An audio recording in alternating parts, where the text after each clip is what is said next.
Top roof gardening, terrace gardening या अपने घर में गार्डनिंग करने के लिए आपको बताए जाएंगे आसान तरीके, जिससे आप बेहतरीन और अच्छे तरीके से गार्डनिंग कर सकेंगे। कोई इसमें मुश्किल नहीं है, बहुत आसानी से आप भी गार्डनिंग कर सकते हैं। मत घबराइए, हमारे कमेंट बॉक्स में सवाल कीजिए, हम हर सवाल का जवाब देंगे। आपको आसान तरीके गार्डनिंग के बताएंगे ताकि आप कामयाब और बेहतरीन गार्डनिंग कर सकें और आप भी अपने शौक़ को पूरा कर सकें। बिस्मिल्लाहिर्रहमानिर्रहीम। अस्सलामुअलैकुम दोस्तों, उम्मीद है आप सब खैरियत से होंगे।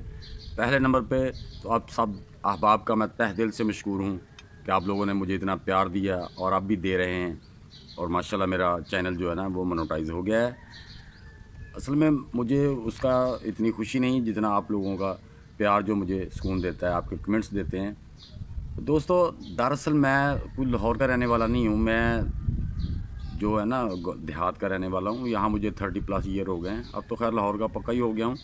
लेकिन मैं एक ज़मींदार घराने से तल्लक़ रखता हूँ। मैंने 8 क्लास से लेकर अपने वालिद के साथ ज़मींदार में हेल्प करना शुरू की है। मैंने बैलों से हल चलाया भाई, बैलों से मैंने काम किया हुआ है। मेरे वालिद साहब ऑर्गेनिक ही ज़मींदारा करते थे, फसलें उगाते थे। अल्लाह ताला मेरे वालिद साहब को गरीक़ रहमत करे, वो दुनिया से जा चुके हैं।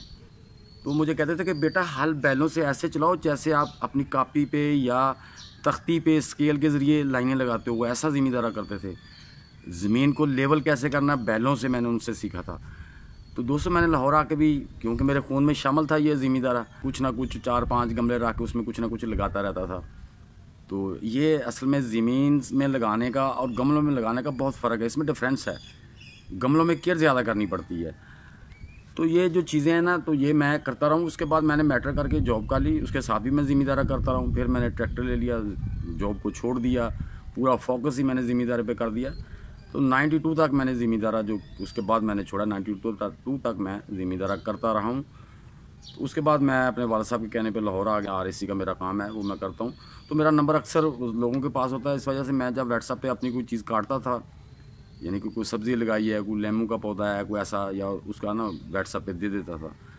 तो बच्चियाँ बच्चे, अंकल आप चैनल बनाएं, अंकल आप ऐसे कर। मैं कहा यार मुझे आता ही नहीं चैनल कैसे बनाते हैं, तो मैं तो सिर्फ अपने काम को कर सकता हूँ।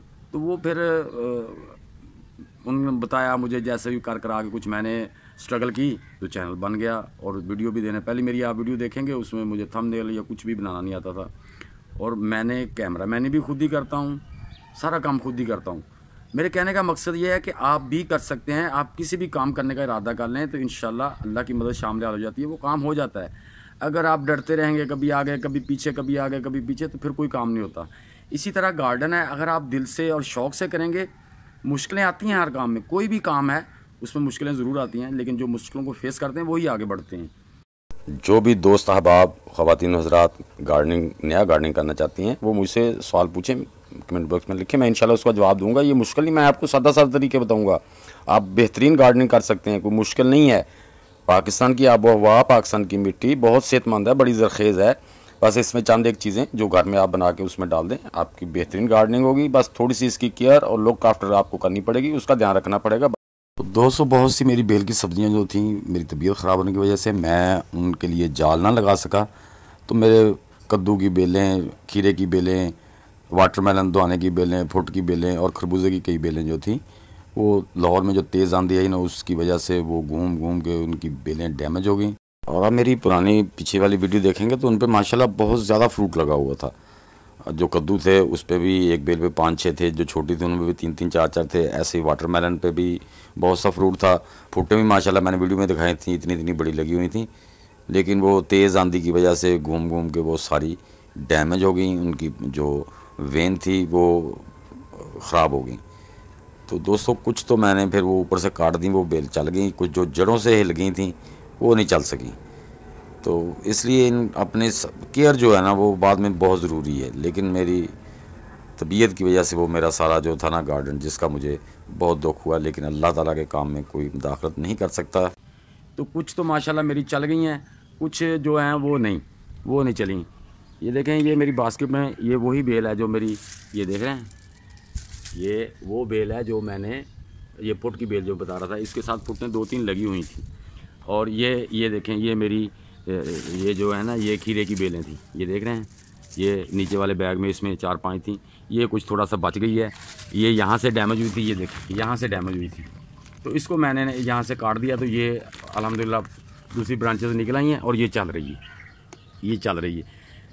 इसके अलावा ये भी मेरी पौधे की बेल सूख गई, और ये 2 मेरी जो है ना, ये देखें, ये वाटरमेलन की हैं, ये यहाँ से, ये देखिए यहाँ से सूख गई तो मैंने काट दी, तो फिर जाके ये थोड़े से निकले।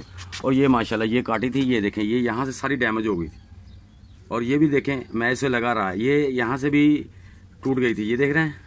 तो ये एक इसकी जड़ जो है, ये वाली जड़ जो आप देख रहे हैं ना, ये लगी हुई थी, इसको मैंने छोड़ दिया, मैंने इस पर मेहनत की, ये अब माशाल्लाह ये देखें आपके सामने है, ये बड़ी अच्छी तरह से ग्रो कर रही है।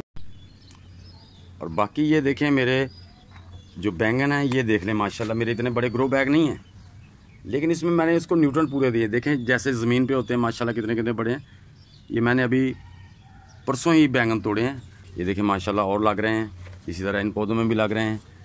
ये मेरे जस्ट जो है ना, ये देखें माशाल्लाह। और मैं जो आपको बताता हूँ, खादें बताता हूँ, ये उन्हीं के सबब से हैं भाईजान। ये देखें ये माशाल्लाह फूलों से भी भरे हुए हैं, ये देख लें, ये देख लें, यानी कि ज़बानी कलामी कोई बात नहीं। ये देखें ये माशाल्लाह बैंगन छोटा था उस दिन, मैंने कितना बड़ा हो गया माशाल्लाह। चिल्ली भी, शिमला मिर्च भी, ये सारे माशाल्लाह बड़े अच्छे हेल्दी प्लांट्स हैं। और ये देखें ये भिंडी, ये जो मैं बीज लाया था ना दोस्तों, मैंने एक एक गमले में 10-10, 12-12 बीज, आप मेरी वीडियो देख लें, लगाए थे, जिसमें से एक एक 2-2 ग्रो किए हैं। लेकिन ये अच्छा बीज था, मैंने इसको छोड़ दिया, मैंने कहा इसको तोड़ना नहीं है, इसका सारा बीज बना दूंगा। वीडियो परसों डाली है कि मिर्च को मिट्टी कैसे बनाते हैं ट्रांसप्लांट। ये देखें मैंने आपके सामने निकाल के लगाई थी, ये देखें कैसी हरी भरी वैसे ही चल रही है, ज़रा भी इसको जो है ना वो मुरझाई नहीं है। ये मेरी ये पालक है, ये चिड़ियाँ यहाँ बैठती हैं टोकरी पे और खाती रहती हैं। ये देखें बॉटल्स में मैंने लगाई हुई है, अब इस पर बीज बन रहा है इसका, ये देखें ये इस पर बीज आ रहा है, ये सारा। ये मैंने वो थी जो आपको वो बताई थी कि ना, वो बॉटल में मेरी सेल्फ वाटरिंग है। ये देखें नीचे पानी है, ये पूजे की बेल माशाल्लाह कितनी अच्छी जा रही है। ये इस टमाटर पे, बाकी टमाटर सूख गए, इस पर मैंने मुख्तलिफ इसको ये जो पिल्स होते हैं, जो तरबूज के छिलके होते हैं, उनसे फर्टिलाइज़र दे के देखिए। ये देखें ये इसकी माशाल्लाह ना वो पहले वाली ब्रांचेस से अलग अब नई ब्रांचेस ये देखें निकल आई हैं, इन पे फूल आ गए हैं। ये भी देखें ये नई ब्रांच आ रही है, ये भी नई ब्रांच है, इस पर भी ये देखें सारे फूल आ रहे हैं। अभी ये गर्मी में दोस्तों ये धूप में पड़ा है, ये देख लें अभी सूरज की सीधी धूप आना शुरू हो गई है। इस पे एक्सपेरिमेंट पूरा हो जाएगा, मैं आपको बताऊंगा फिर इसको कैसे आपने कैसे और कितनी मिकदार में वो चीज़ें देनी है, ताकि आप भी अपने पौधे टमाटर के सूखने न दें, गर्मी में भी उनसे टमाटर लें। गर्मियों में पौधे कैसे ऐसे लश ग्रीन रह सकते हैं, ये सारी वीडियो एक्सपेरिमेंट मेरा मुकम्मल होता है तो फिर मैं आपसे ये वीडियो शेयर करूँगा। अगर आपके जहन में कोई सवाल हो, जहाँ तक मुझे मालूम होता है मैं आपको इंशाल्लाह उससे आगाह करूँगा। तो दोस्तों मेरी वीडियो पसंद आई हो तो इसे लाइक और शेयर कर देना, और जो दोस्त नए हैं वो लाइक, शेयर और सब्सक्राइब करके बेल आइकन को ज़रूर दबा दें, ताकि हर नई आने वाली वीडियो का नोटिफिकेशन आप तक पहुंच सके। तो दोस्तों मिलते हैं इंशाल्लाह नेक्स्ट वीडियो में, तब तक के लिए सब दोस्तों को अल्लाह हाफिज़। पाकिस्तान जिंदाबाद।